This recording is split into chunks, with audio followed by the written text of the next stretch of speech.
I mean, you might have more ingredients. You might have more ingredients in your house. Can't tell if it should be adjusted. Yeah, no, I kind of wanted that off like that. That makes sense. Yeah, you might be able to try it at your house. And if not, we can do it Wednesday with everything we get. Like, I can just start that immediately.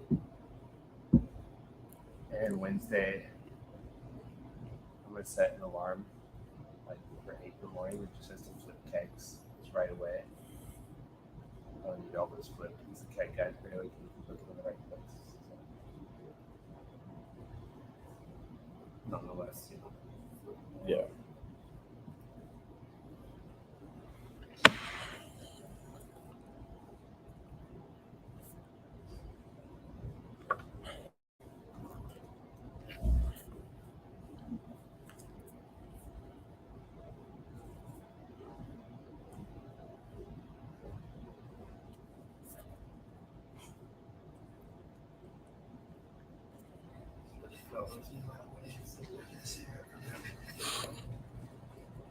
See you then, sir.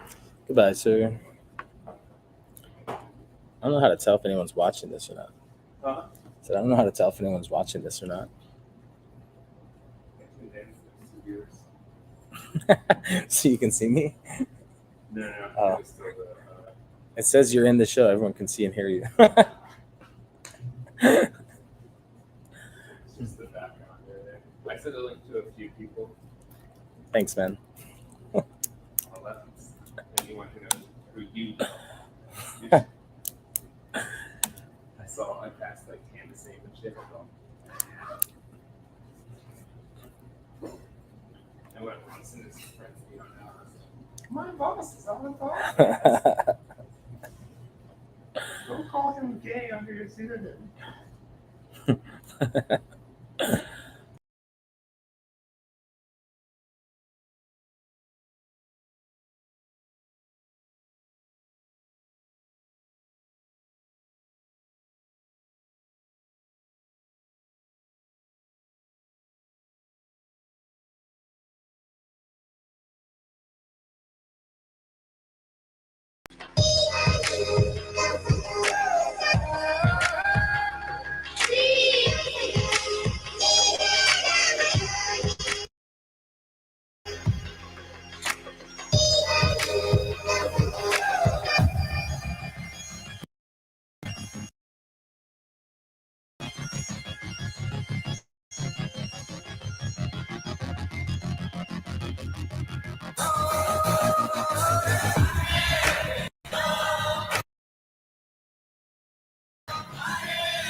Brother, can you hear me?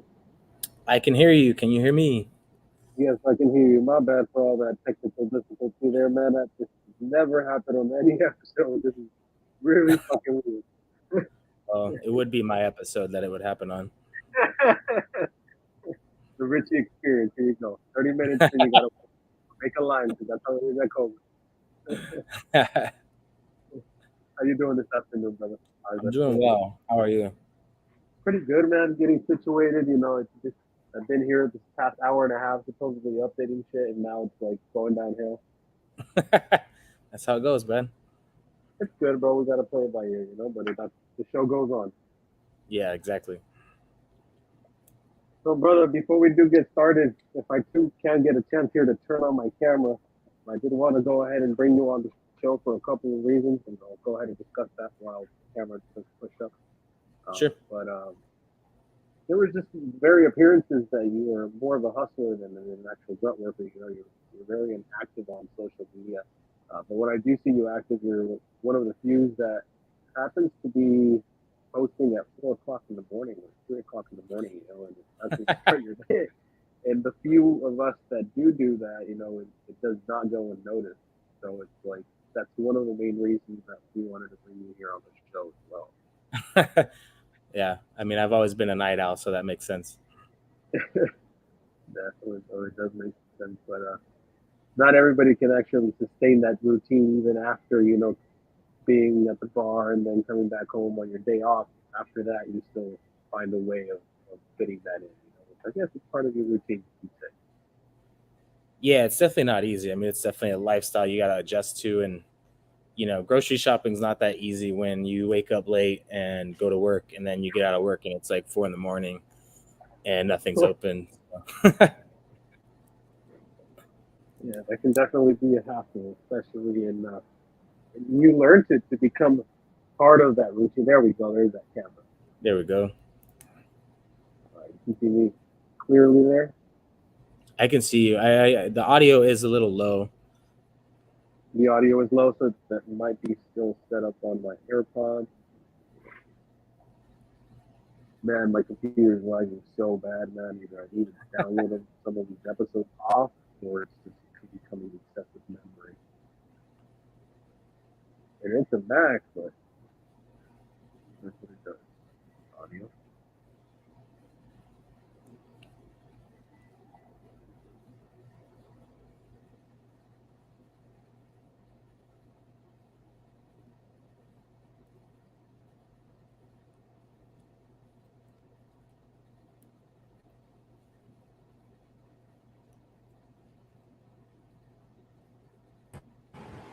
Brother, can you hear me? I can hear you much better now. Much better now? All right. Yes. Did my camera go out? Are we good? Oh, we're good right there. It's a little lagging, but I can see you. Yeah. We'll let it back in and see if we can get it to work, but let's get started. We're a little bit behind, and your time is precious right now. No Cobra worries, is bro. going under some remodeling, right? Yeah, we had to redo our floors, so it's been a journey to say the least. Quick question: is it the shit of the snakes that caused the remodeling of the floors? No, it was our own shit. No, it was the spilling of drinks mainly. It was those Tito's, right? You know, the Tito's. All those Tito's and vodka that everyone spilled. Yep.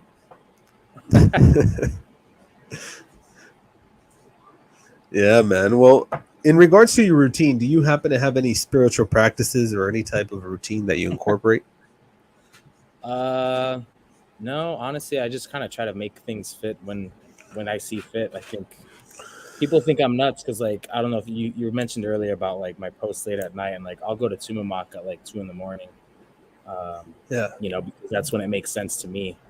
I'm not gonna wake up early and do it. I know myself. I'm not gonna wake up early and then come to work after that. Like, it's just not part of my routine. Like, if once I'm awake, and I'll just try to fit in whatever I can when I can. So, like, I think that's one of the hardest things is like fitting in exercise routines and regimens when like a lot of gyms are closed, or you got to drive 45 minutes to an hour to get to a 24-hour gym, or you got to figure out how to work out at home or that sort of thing. But like I said, that's kind of why I go to a Tumamoc really late, because I feel safe there. I have run into a couple snakes. I know you've seen that, so you probably appreciate that. Yeah, man. You see a lot of wildlife, not only snakes, but all the deer Yeah, you run into. I love being out in the desert and stuff. So like, it's funny too because like I'll be listening to music and like I get the shit scared out of me all the time, and it's always a rabbit. But like I'll hear something rustling or see it like scurry across the trail, and I'm like, whoa, what was that? You know, but it's always a rabbit. There might be something with you and rabbits, man, following you down that trail. Do you partake any psychedelics by any chance when you go out in nature? It's been a while since I've done that. I do appreciate a good mushroom trip. But I think the last time I did that, it's kind of a funny story. Me and my friend, it was like the beginning of COVID. It was like the first month that everything was shut down. And I had a friend from out of state who was from here, and he came into town and he hit me up and was like, hey, you want to go hike Mount Wrightson?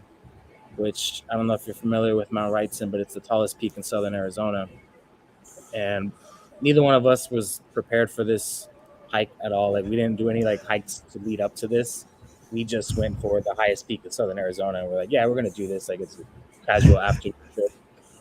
So we get to the base, and he's like, yeah. So normally I take mushrooms at like the beginning of my hike, so like I can start to feel something like later on. And I was like, all right, cool. So we did that, and like the first like hour of the hike, we didn't talk to each other at all. We were just both like fucking in our own world.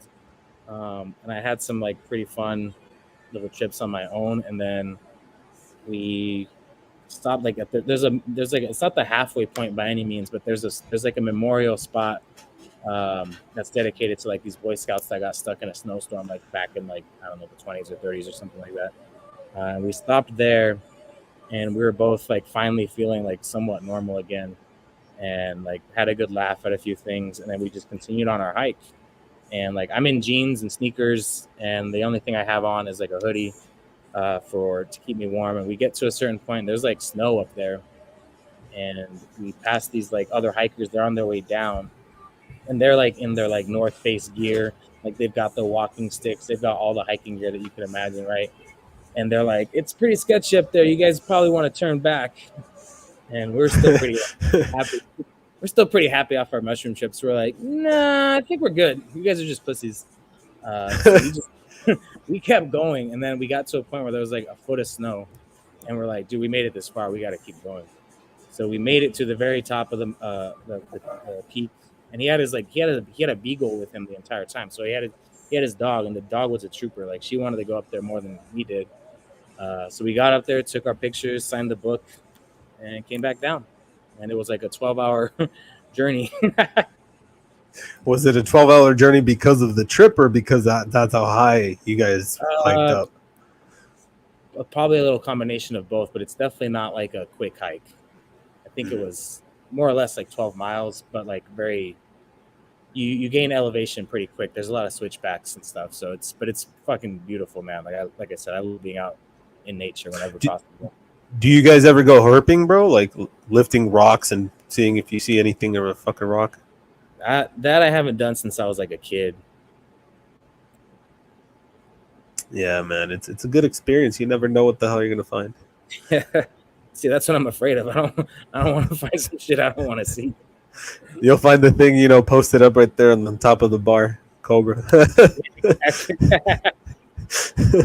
Yeah, actually, another time during COVID, there's a lot of trails behind my house that I like to go hiking at, and like I got kind of lost this day. I think I did 19 miles that day hiking, and like I just kind of lost track of time, and I think I ended up taking a new trail that I hadn't gone on before. And most of the trails I try to explore when I know I have plenty of time, but I ended up taking this new trail to get home, and it took me longer than expected, so it got dark. And hiking's the only time in the world that I can listen to like any sort of podcast. Otherwise, like it's just not my thing. But I was listening to a podcast, and I just hear like, like loud, and I almost stepped on a rattlesnake. So from that point on, I took my headphones out. It's too dark for this shit, and so I pulled out the phone on my flashlight. That was the only flashlight I had with me because I didn't plan on being there in the dark. And then hiked. I think I was like 2 miles out from the trailhead, so I hiked the rest of the way very alert and aware of my surroundings because of that snake. Yeah, man, snakes trip you out. Just one bite, it's all it takes. Have you had any buddies, get stung or bitten by any type of animal that with high venom, eel? No, nothing with venom. I've been bit by like a ball python before, but nothing venomous. Yeah, ball pythons don't hurt. Nah, it Not was bad. just a little nick. That's all. It I'm wasn't sure my you've been. ball python though. I'm pretty No, sure. no, yours are well behaved. Yeah. You're cutting off there, brother. I'm sorry, I'm not sure what. Okay, everything seems Or was fine it on just? my end. Yeah, it might have just been a lag. Yeah, there seems to be a big lag. Man, so to digest that, in knowing your routine, as you're a night owl and you wake up at certain different times as other people. Not only that, but you happen to have a second nature as a bartender. Not only you as yourself as Ritchie, but some other bartenders might have it as well, where you guys are used to a certain filter of an amount of people, or you guys kind of have a way of reading people just by nature. And it might be something that motivational speakers have too, or some barbers or different areas of life that just have that redundancy of meeting people on a daily just by small moments, or you both sharing an anecdote or a story that might bring flashbacks or returns. I think that bartenders as barbers as well have that key sixth sense, like it's a second nature to them judge a person without knowing, but at the same time they filter it through their system of process. They know what type of person a person is without judging. You guys keep silent a little bit too much. It's like it's there. Uh, You guys know what problems are coming to hand for each person. Everybody brings those problems to the table. I mean, yeah, I think that's something that obviously comes with the territory, and that's with any profession. You have soft skills that you learn along the way, and your customer service, especially anything that's consumer facing. When you deal with the public, you learn how to read people as best as you can, and from there. And especially for us as bartenders, I mean, like if you're bartending, you're dependent on tips. You know what I mean? So your customer service has to be second to none, because how well you treat people is going to be reflective of how much money you take home that night. You know what I mean? So when someone comes in, you obviously want to interact with them as just as a person. You know what I mean? Ask them how their day's going. How's it going? What can I get for you? If it's a new face, then a lot of times you're gonna ask, like, are you from here? You can typically tell. I mean, especially like where we're at downtown. Sometimes I'll have people walk in with suitcases or something, and like they just got off the plane and got their Uber down here, and they're meeting a friend, or they're about to check into their hotel, or whatever it is. You know what I mean? So you can kind of spot people based off of that, and strike up those conversations and kind of go from there. And on the other hand, you see people come in here and they look like they might be down on their luck, or they're having a bad day, and you strike up a conversation, hope that you can make it better. Because unfortunately, not everyone that drinks is looking to have a positive experience. Some people, either whether it's a vice or a way to mask something else that they're dealing with, but a lot of people try to escape their reality with, having a couple drinks and getting their mind off of stuff. But a lot of times, when you read that in a person, like I said, you try to make their day a little bit better if you can, or you can kind of dial back what you serve them. You know what I mean? Like if someone's telling me that they're having a really shit day and their dog died, they crashed their car and all this stuff, I may be like, maybe you don't need a second one. Maybe what you need to do is go home and spend some time with your loved ones, man. Not be out at the bar alone drinking, which is counterintuitive to me making money. But sometimes you just gotta, like Think I said, about the person. yeah, it's bigger than just a couple dollar tip. You know what I mean? Yeah, it's more about a humanitarian job, and that's what I'm coming from as well. Like this is a lot of people don't see it as a normal profession, but you really do have to love people in order to do what you do, I think. Oh yeah, for sure. I mean, that's a given, I think. And it's kind of funny too, because like when you really think about it, you're a part of a lot of people's life experiences when you work in the hospitality industry, whether it's a restaurant or a bar, because people are coming here to celebrate anniversaries, birthdays, graduations, special events, anything, whatever it may be. But you're going to be a part of someone's memory. You know what I mean? Forever. Maybe it is just a Friday night. Maybe they got a promotion. You know what I mean? They're going out with the rest of their coworkers, and so you're trying to provide an experience that's going to be memorable and it's going to be positive. You don't ever want to leave anyone with a negative interaction. You want to have people come back and provide an atmosphere that's going to be fun, safe, and inviting. To ultimately do well in business. I mean, we want to keep our doors open, so I'm going to treat everyone as nicely as possible. And like you said, there's a humanitarian aspect of that. You want to build as many bridges within the community as you can. That's why we like hosting events when we can. Like the Snake and Sip thing is a good example of that, bringing out local vendors to showcase their art or what they're all about. We loved having you here. Our insurance provider wasn't on the same page as us, but unfortunately. We will have to either have a bus or something run out there, either have them outside. Figure out a way. We'll be the burritos and snakes. We got to change the ideas, brother. It's not only insurance, because I looked into it, brother, and the insurance policy just to host an event. It's like if we're hosting an entire festival, and I comprehend we could get to that point. I'm so down to throw a festival involving animals, but it's a lot to voice in. To start a festival for animals? Yeah. No, I have not started any actual research, but I've looked into the actual policies and how much they charge, and they're quite a bang of a buck. Yeah, it's not cheap. Yeah, definitely. If we're talking about a city permit, for a special event, it starts anywhere between $14,000 and up. Yeah. It's a lot of planning.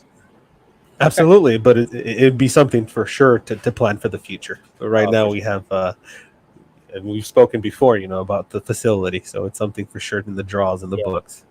Yeah, for sure. Definitely, brother. In regards to your business, do you happen to have any balance or anything that you do aside from working at the Cobra or actually supervising Cobra? Because you are the manager of Cobra, right? Yeah, I'm the general manager, so that honestly that pretty much eats up all my time. It's funny because people ask me that fairly often, especially if I'm behind the bar, because they kind of assume, oh, you're a bartender, you must have another day job or something. I'm like, no, this is what I do. I like what I do. I'm happy here, and I spend a lot of time here. So I don't really have time for any other side gigs at the moment. I try to dedicate my free time to me right now and just doing things that I like. You know what I mean? Like I was here all day yesterday, worked for most of the part yesterday, and got home and went to the garage and started working on stuff because I like tinkering with shit. So like, I don't want it to be all about work. I want to enjoy the things that I enjoy outside of work too, and not have to worry about like, oh man, I got another side hustle that I'm worried about or something. Like maybe in the future, if I find the right thing that I don't have to necessarily spend too much time with, because I tend to consume myself with work. So I mean, when I lay my head down at night, I'm thinking about, did I do this? Did I do that? Did I, you know what I mean? So if I had another project like that to worry about, I'd probably drive myself nuts. Yeah, there's a point of sanity, You have so many things happening. It's kind of like a good web, but you got to learn how to force in those skills, with time. It takes a lot of time in development. Yeah. I sure don't have that shit. Yeah, my patience. I think my kids, since I had my children, my patience has developed more. And I actually gotten to that point yet. What happened? I said I haven't gotten to that point, so I don't have that kind of patience, I guess. You don't have that kind of patience yet? I actually just figured out that I'm going to be a dad again, so I will be having another child. Congratulations, man. Appreciate it, brother. Appreciate it. Yeah, is that why you corrected yourself and said child and then children? Yeah.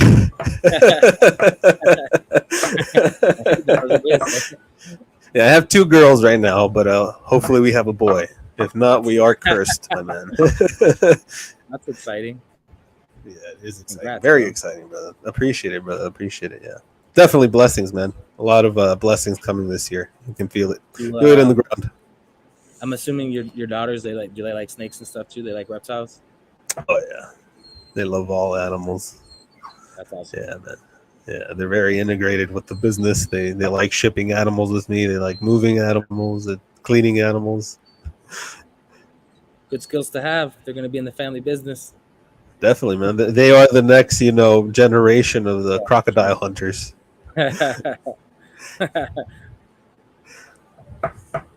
Brother, is there any point in life where you thought maybe you want to open your own entrepreneur path as maybe your own club, or maybe that's in the books for the future?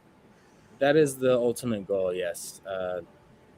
I've played around with different concepts in my head. And, it's kind of one of those questions. I get asked this a lot. And people are like, well, what would you want to do? And I'm like, I don't know. The way my brain works, to me, it really depends on the space. If you're starting with a blank canvas and I could do whatever I want, I would love to have a space downtown. But currently, I don't think that there's a space in downtown Tucson that's available that I would currently want.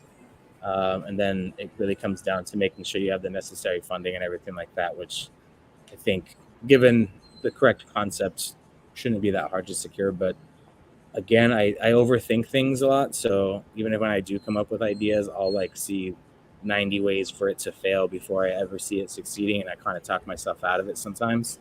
And that's probably one of my biggest weaknesses, I guess you could say, or one of my downfalls is I will look at so many different aspects of something and I'll talk myself out of it because I'm like, no, that's not going to work because of X, Y, and Z. Versus, I should be hyping myself up and being like, nah, bro, just fucking go for it. If you fail, you fail. Murphy can hold us back a lot, bro. I can be honest with you. I've been there, but you got to use Murphy to your advantage. He's got to hold that bridge because you got to think about it like when shit goes to shits, when shit hits the fan, you got to make sure that fan hits in the right crevice so that it holds up the rest of the bridge. If that kind of makes sense. Yeah, no, I mean, I think it definitely is it's a scary leap for sure, but it's something that, like I said, I have a notebook basically full of different ideas and different concepts, and depending on the space, what would fit there. And I've even thought about opening up more of a neighborhood type bar in where I live, close to where I live. But again, it's as of right now, it's a lot of thoughts, but nothing that I've necessarily acted on just yet. Definitely. What about we open up a bar with the jungle? Instead of a safari theme, we have snakes and some reptiles in there, and a couple bars that have joints instead of alcohol, and a kind of hybridized. That might work. I think the thing with that, honestly, it's something like that would probably work in a bigger city like Phoenix. I think Tucson's just a really specific market. We don't necessarily have the diversity in terms of population.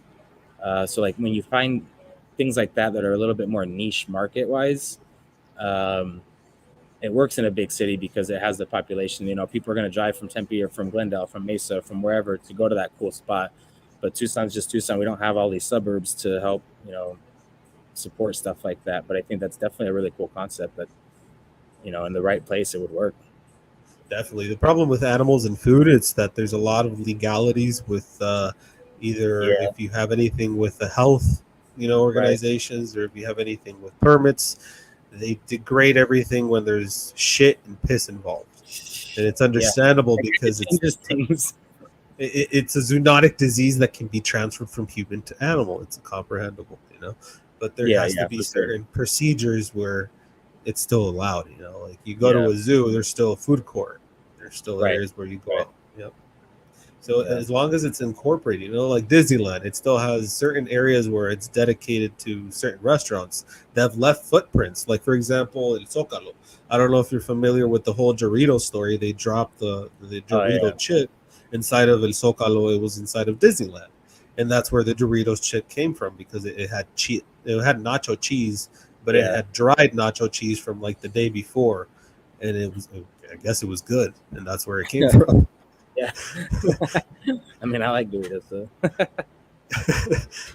Dried cheese, man. It's the same shit as aged. Right. Brother, is there anybody you consider an idol or a motivational person, that be an animal or somebody in your life that has pushed you on to pursue your dreams? I don't know. That's a tough question. I never really thought about that. I wouldn't say I'd idolize anybody by any means, but there's definitely people from a business standpoint that I've learned from or that I look up to. I mean, my current boss, the owner of Cobra, he's probably one of the dopest people I've ever worked for sure. He's just a caring individual who actually cares about his staff and not just the bottom line, which is pretty rare, especially in this industry. I've worked for a lot of different, not necessarily a lot, but every company that I've worked for has pretty much had that like one owner where you're just like, yeah, that guy's not like approachable. You don't talk to them. They just want to know numbers and stuff like that. And he's not like that. And if I were to open my own spot, I definitely want to be kind of the same type of owner. I want to be able to give my employees, you know, the freedom to do what they need to do to be successful and give them the tools necessary to be successful and not hold them back. And, you know, support them. You know, he's done nothing but be supportive of everything that I've done since I've been here, and I appreciate that a lot. So that's probably currently the person that I would say that I look up to from a business standpoint. That's sick, man, because we all have our mentors, and it's hard to find that mentor that actually sticks behind you. Sometimes, you know, mentor can be a mentor, but they can give you false knowledge to drive you to a different route or just to not elevate yourself to a better position. But to find those mentors that actually push you to that next step, that's insane, bro. And it's good to see. Yeah, that's really hard to hear for any person. You know, everybody wants to favor the loved one or your spouse or a certain animal that they have that because it's theirs. But when you find that humility, you know, to have a passion or some type of motivation from somebody who's not anything attached to you, then that's beautiful, man. You found a lot of inspiration in that. I can see that. Yeah, for sure. I mean, like I said, him, and I mean, I think in your day-to-day life, it should be important to find inspiration with just the people that you interact with the most, your friends, your family. If they're not pushing you to elevate yourself and do better, then you need to change your circle, I think. Absolutely. And that's a good way to gauge it. You know, if a person is pushing you down on your aspirations or you're some way communicating to them about something that you want to pursue, and you seem to see some type of, you know, malsubject or something going wrong in their persona because they don't like the way that you're evolving, then get away from that person. You know, it's not necessarily good for you to develop in that type of circumstance or that type of environment at all. Yeah, I think it's also important, like along the same lines, is when you are friends with someone and that you see them going down like a you know, a negative path or whatever it may be, or, you know, unhealthy habits, you know, it's important to call them out, be honest, be forthcoming, and, you know, like, hopefully you have people in your life that are helping lift you up, and you should be doing the same thing to everyone around you. Because, like I said, I mean, you got to look out for each other and build those relationships, especially. I'm always been of the, you know, everyone eats, you know what I mean? I want everyone at the table to eat. I don't want anyone to go hungry. If you're in my group and I can help you in any way, if you're in my circle, I try to keep it that way. You know what I mean? Like, it's kind of funny. I think I saw it in a meme or something, but it was like, by the age of 30, you should have, you know, an AC guy, a mechanic guy, or whatever. But like a lot of those people tend to fall in your network. So when you get older, I think you kind of network with people. So it's like, well, if Cobra needs a plumber and I have a friend that's a plumber, I'm obviously going to reach out to him first because he's in my group. He's at my table. I want him to eat. I'd rather pay him than pay some, you know, Mr. Rooter or whatever that is. Yeah. Because I want to support my friends. And that's hard to see. Like, for example, you with Ariana Luna, props up to you, girl, somebody who brought us into here at Cobra. But, you know, you've shown her a lot of love. Shout out, Adi. You've shown her a lot of love, you know, and with the people that we brought in there and the people that come out and out, they seem to leave with a very good experience, you know, regardless of how the vibes are. And you can sort of vibe the room out when people are coming in and out to see how the night's going to be. And it's cool to see that they change some type of way, you know, whether if it's just a snake and sip or you guys are just chilling that night. We've gone into Cobra to just dance sometimes, and it's honestly, it sucked ass. I'm going to be honest with you. Like, it sucked. Or like, we're like, what the fuck? Where's the music? But we've obviously not gone where Walters the Doan's there or some other DJ, you know, we've just gone on the wrong day. But it's a different experience to see it, how you're working behind something and doing something as a project and actually going into an event to go chill with your spouse or whatever, you know? Yeah, for sure.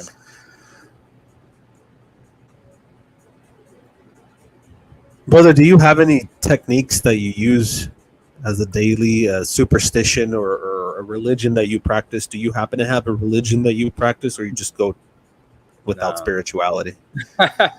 Uh, I don't know. I'm not. I was brought up Catholic. I did every step of the way. First communion.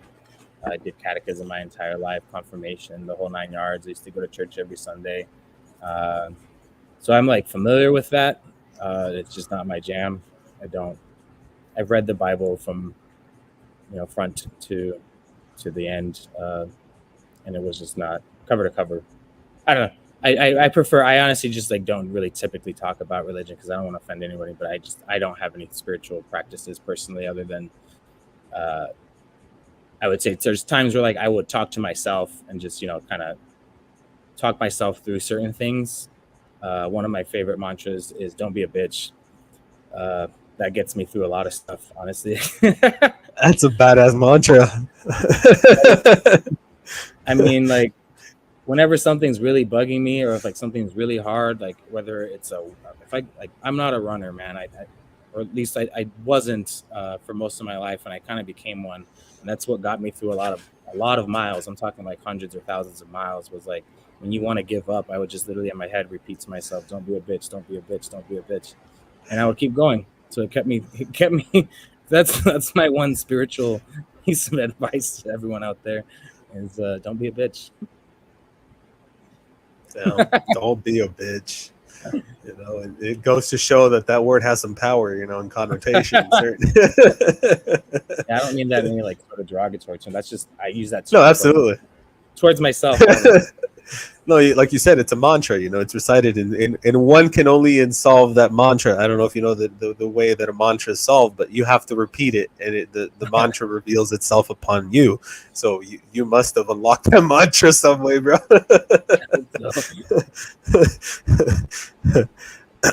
So, as knowing Catholicism, I'm not saying that you were criticizing here to anybody who might be felt shunned or anyway, but this is just a point of your opinion. Did you just push it away because you grew out of it, or you feel that it just didn't fit with your persona at that point in time? What exactly make you shift from Catholicism? Man, I think there's a lot of things, but again, I'm like trying to be like PC here and like not offend anyone, but I don't give a shit as long as you don't give a shit. Well, that's the thing. I don't watch this, bro. I can say some pretty offensive shit, but I won't. I don't know. I don't really believe in organized religion as a whole. I think not just from a scientific standpoint, but I mean, when you think statistically speaking, how many people believe in certain religions, and for you to say that your religion is right and everyone else's is wrong, and if they believe in that religion, they're going to hell, and I believe in this religion, so I'm going to heaven, and I think if you just be a good person and don't treat people like shit, then life should be good, And that with treating people as shit does not mean that you don't abstain your boundaries. Get that shit straight. Yeah. I mean, I think that there's a place for religion in society, because I think when you look at the base of or the root of a lot of religions, when it comes down to it, like, for Catholicism in particular, they have the 10 Commandments, right?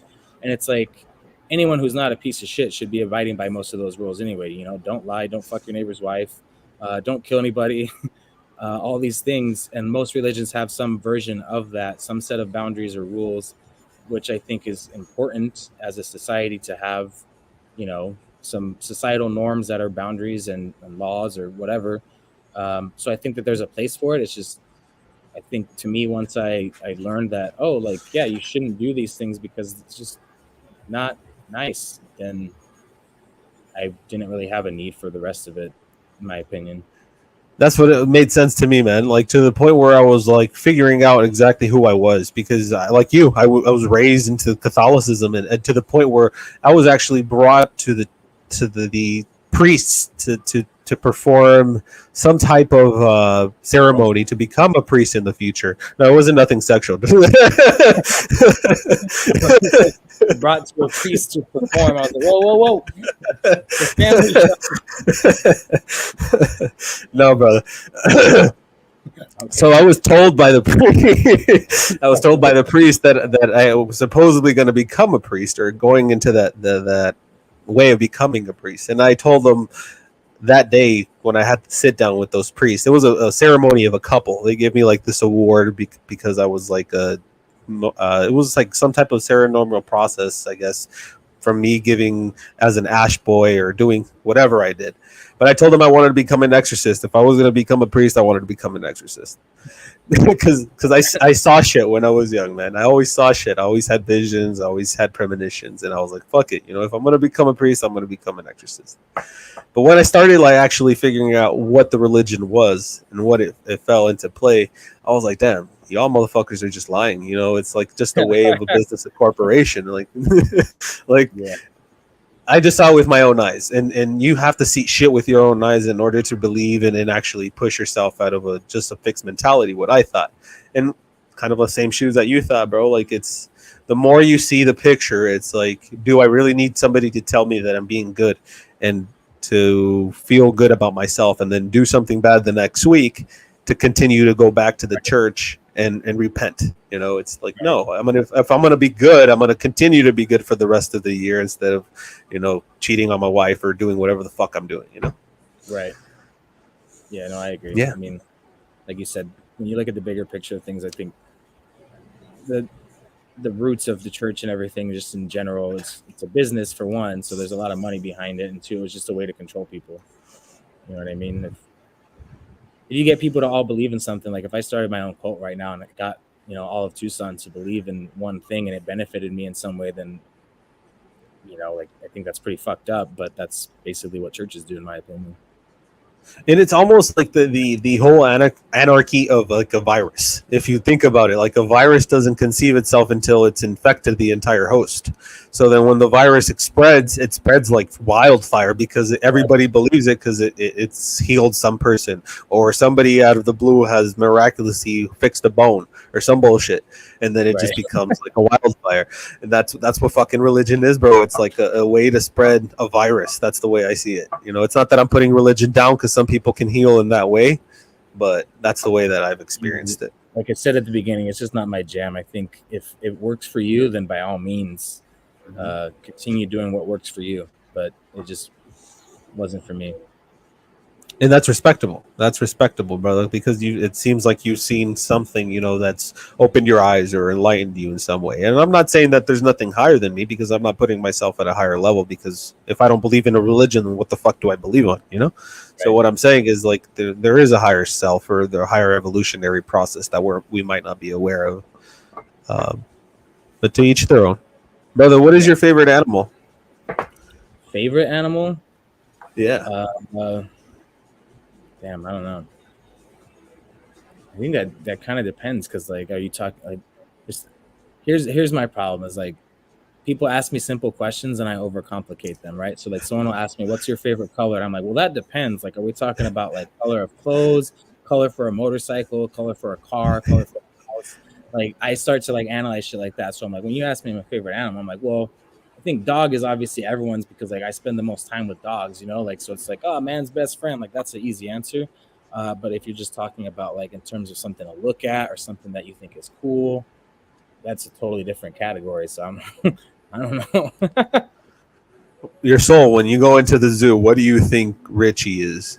What I am? Okay, so I'm not going to say why, but my nickname is Honey Badger. For certain people, like, you can kind of put that together yourself, what that means. But if I was going to the zoo, I want to see okay, this is actually funny too. Elephants is up there. When I was a kid, my mom asked me what I wanted to be, and I said an elephant. And when you grew up, you wanted to be an elephant. I wanted to be an elephant. Like, that was like, little Ritchie wanted to be an elephant. So then they had to tell me, like, well, you can't be an elephant when you grow up. Like, what else do you want to be? My second answer was a fire truck. Not a fireman. I wanted to be a fire truck. So like, you can kind of see as a kid, I was like, you were getting down to the nitty gritty. You're like, I want to become this. I mean, you were watching Transformers too much, right, bro? Yeah. I don't know how old I was exactly, but my mom doesn't let me live that down. So like, she'll still tell that story to this day. But I definitely got to see elephants when I go to the zoo, and then I got to see like big cats. I like predatory animals, like big ass things with big teeth and stuff. Yeah, we actually just got a Maine Coon cat back before. I had what are they called? A Bengal cat for a while. Those are pretty. It was pretty. It was fucking insane too. It was one nocturnal active motherfucker. Would you feed it live mice or just normal feed? Nah, just normal feed. Luckily, someone else ended up with the cat after a breakup, so I don't have a cat. It's an apology gift. Yeah, you can have it. Yeah, Bengals are. It might have been an experience, brother. How did you raise them from the get-go? Man, it was a whole nother crazy story with that cat. So like, I never wanted a cat. I'm not a cat person. I'm a dog person. But at the time, I lived with my girlfriend, and she always wanted a cat, and I was always like, hell no. Like, I just bought new furniture. A cat's gonna destroy this shit. There's no way. And then this was like when my brother was 18 years old. So probably like 10 years ago. 10, 11 years ago, when he graduated high school, I went to go visit and like watch him walk down the aisle or whatever for graduation. And I ran into one of my cousins, and she's always like had like exotic pets or like cool breeds of dogs and stuff. And so she was like, hey, my cat just had kittens. Do you want a kitten? And I was like, fuck no, absolutely not. Like, not going to happen. I do not want a cat. And she was like, they're Bengal cats. And I was like, I don't know what that means. And I really don't care. I just don't want a cat. And so then they ended up having a barbecue at their house the next day, and I met the parents, like the mom and dad cat, and I was like, holy shit, that cat is fucking dope. So the dad cat was like a 45 pound cat, and he was fucking huge. And I watched him jump. Tall as fuck. Yeah, and I watched him jump from like the floor to like the top of like an 11-foot ottoman, like in just one leap. And I was like, that's like the closest to owning a tiger I'm ever gonna fucking get. So I was like, maybe I will take one of these cats. That's pretty dope. So I agreed to take one of the cats. And then, so I ended up, I had flown to Texas. Then I drove my dad's like spare car back to Arizona because he was moving back here. And then 10 minutes into the drive, the cat shit in its cage. And so I was just like, fuck, like this is going to be a rough trip. So I had to pull over immediately, like clean out the cage, and then like he would not shut the hell up in his little like cat cage thing. So I just let him out and let him roam around the car, and he was either on my lap or nestled behind my neck the entire drive back to Arizona. And then the car broke down in New Mexico, and it was like 100 and something degrees outside. So this poor cat's like, and I'm like, fuck, this cat's gonna die, bro. Like I tried to do like this like cool gesture and like bring my girlfriend a cat, and it's gonna fucking die in my lap. And so I ended up like finding a gas station, and I bought like a big gulp of just ice and an Arizona iced tea. And I put the Arizona iced tea in my lap, put the cat on top of that, and I was rubbing his belly with ice, and then he like chilled out. He was fine. Holy shit. Somehow ended up MacGyvering the car and getting back to Arizona with no other issues. And the cat was fine, but like I felt like we bonded. So like he definitely liked me more than he liked her when I got him home, which was kind of a nice little fuck you. Was this the same Jeep that you have currently? No, this was a different. This was like a I don't know, a 90-something Honda Accord or something. Yeah, man. I've had a Montero Mitsubishi before. It was a manual, and it had a 4x4 shifter that you had to get off and put a bar into it, and then push the car forward to activate the 4x4. Nice. I bet that shit was good though. Man, I could pull haul inside of if I'm inside of a ditch, like almost hitting 180 degrees, that thing would just haul ass over. Yeah, beautiful. Yeah. See, I bet all those old school like 4-wheel drives, they work so much better. It's like that. Yeah. Straight mechanical shit. None of this electronic bullshit we have nowadays. Yeah, it was an '87. It was a nice drive for. That was my first car. Nice. Brother, if there's one piece of advice that you could recommend to anybody in any entrepreneur field, meaning anybody who would be like a business owner of a bar, or anybody who works in the entertainment business, what piece of advice would you recommend to them? I think I would probably have to like almost not really make it business related, but I would just say treat people right. Like do the right thing for your staff. If you treat people right, then they'll take care of your company. But if you're a shitty person and a shitty business owner, then you're going to have people leave you. You're going to have customers leave you. You're going to have a bad reputation, and your business isn't going to last, in my opinion.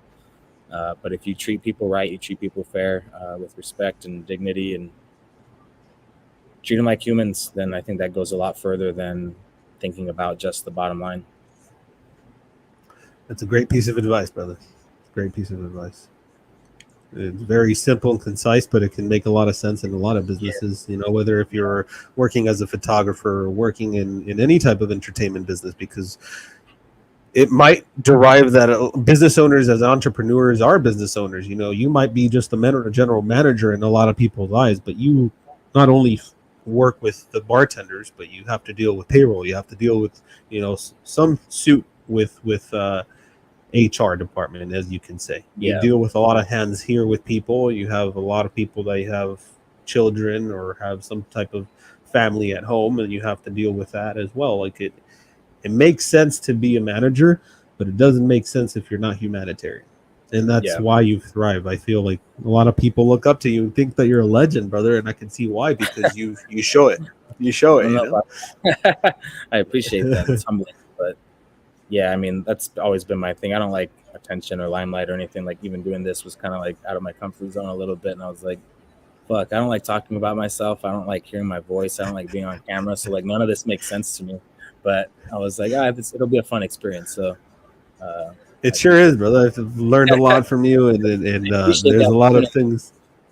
No, man, it is a great opportunity for us, and we're honored to have you on the show. Before we do go, I have 4 questions that are hot seat questions, short questions, yes or no answers. Your favorite genre of music? See, again, I'm going to overanalyze and be like, well, that really depends on my mood. I would say currently what I listen to mostly is going to be either like Odessa or Rufus Radio on Spotify. Like nothing specific. I just type in one of those artists and go to the radio station. And that's more or less what I listen to.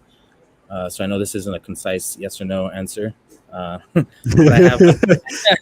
I have my moments of like, I like listening to country. I like hip hop, rap. I like oldies, rock, classic rock. I like emo music. Some of my favorite concerts have been either country music concerts or like emo concerts, like The Used or George Strait. So like, I'm all over the place, bro.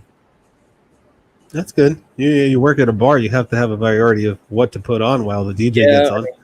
That's the other thing too, is like one, like just like a DJ, I'll play to the crowd. If there's a country concert going down at the Rialto or at the TCC, then I'm going to put country music on here because it's going to bring guests in.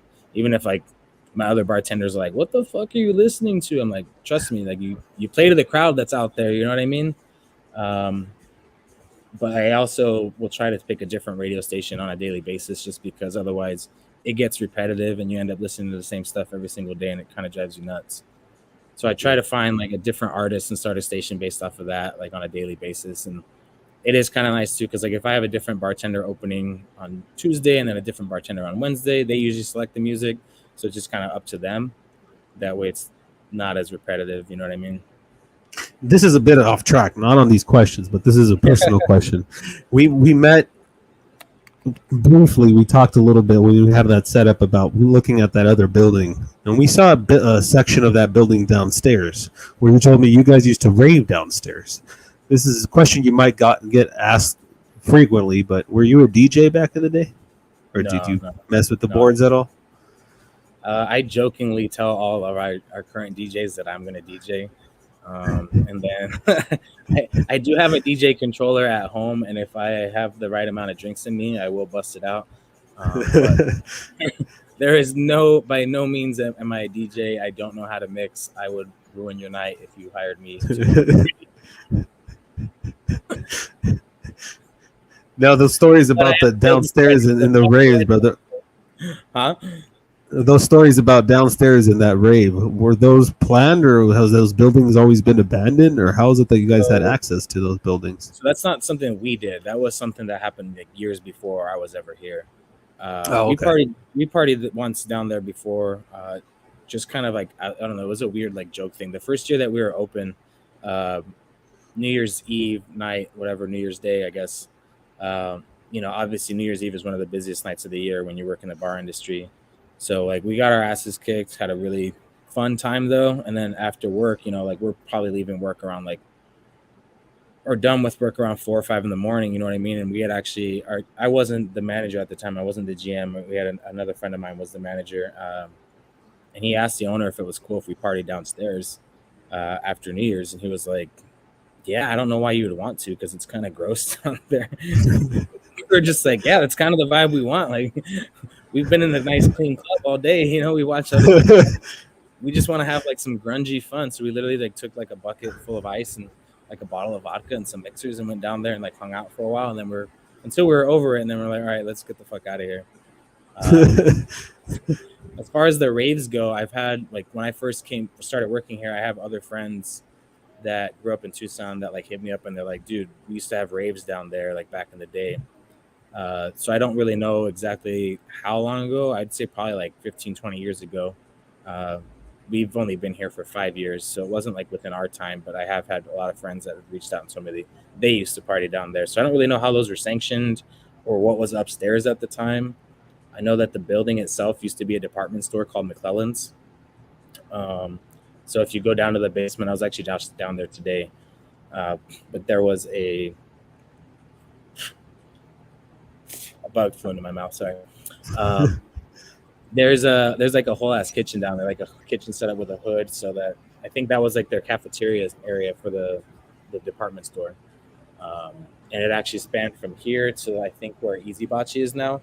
So like on our patio, there is a like concrete stamp that still says McClellan's, and there's also one inside of Easy Bocce. If you go in there, you'll see like the same stamp. So that was the name of the department store that was down there back in the day. That's crazy. Yeah, that went in pretty deep, man. So a lot of people would go downstairs to go buy their clothing. Yeah. I mean, I think it was because I mean it's a pretty big building overall when you consider the next doors has like an upstairs to it as well. So I think there's probably like 3 levels, 4 levels. Yeah, 3 levels total. Yeah. Brother, well, the last question, what is your favorite book? If you do have a book of favorites. Oh man, I don't know. Actually, that's wrong. It's a book called The Agony and the Ecstasy, and it's a book about the life and times of Michelangelo Buonarroti, which was, you know, the famous painter who painted the Sistine Chapel. So it's kind of a read, but I just found his life fascinating. And then I think at the time that I read it, I was just in a place in my life where I needed that story. So I actually have like 4 or 5 copies of the book, because anytime someone asks me that, I'm like, if you want a copy, I'll give you a copy. So if you want one, I got one for you. Yeah, I'll take that copy. Hell yeah. I'll bring it in. Definitely, brother. Yeah, we for sure have to go down there, have some fun. I haven't taken the lady out there before she gets any bigger. Well, we'll be open Friday if everything goes well. We're opening Friday no matter what, basically. I've still got some work ahead of me to do here, but we'll be plugging away at it until we're done. So we're opening Friday. Awesome. We'll have those virgin margaritas ready. I got you. Alrighty, brother. It was a pleasure having you on the show, my man. Anything you have questions for me before we close out? No, man. I guess when am I going to see you again? When are you going to get down here? Are you going to make it out by Friday? We'll try to make it down there for Friday, brother. Awesome. Cool. Hell yeah. Well, thank you. All right, appreciate brother. the opportunity again. This was fun. It was a pleasure having you on, man. No, thank you, man. It was an honor. Awesome. Thank you, bro. Awesome, brother. Much love. You guys take care. You too.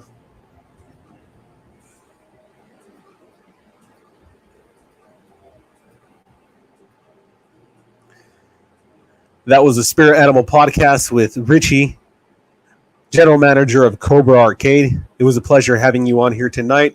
Great episode. Make sure to check out the previous episodes. We do have a new lineup coming up next week. Stay tuned as we are opening the Avatar projects. So the new vlog system will be coming out. There is a lot of rearrangements, a lot of things going on during our life. As you guys just heard, we are expecting a baby. It was a great pleasure having you, Ritchie, here on this episode. Always much love to everybody. With all of you hosts or your co-host, thank you so much for hopping on here as well from the previous episodes. Without you, the Spirit Animal wouldn't be here. Always much love.